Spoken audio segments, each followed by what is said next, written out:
tizza bilan kindikni orasiga nazar solishlik mumkin emas. Erkak erkakning avratiga nazar solmaydi, ayol ayolning avratiga nazar solmaydi. Rasululloh aytdilar, soningni to's. Albatta u avratdir. Son yopilishligi kerak.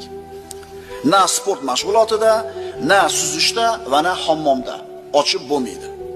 Ayol kishiga qarashiga kelsak, u ham xuddi shu qoida. Ayol kishi boshqa bir ayol kishini tizzasi bilan kindigini orasiga nazar solishi mumkin emas.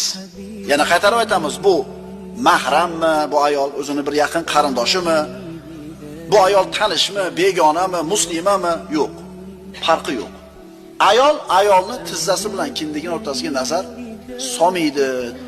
Bu narsaga bee'tibor bo'lmaslik kerak, birodarlar. Erkak erkakni, ayol ayolning avratiga qarashligi mumkin emas, chunki bu narsa buzuqlikka olib keladi.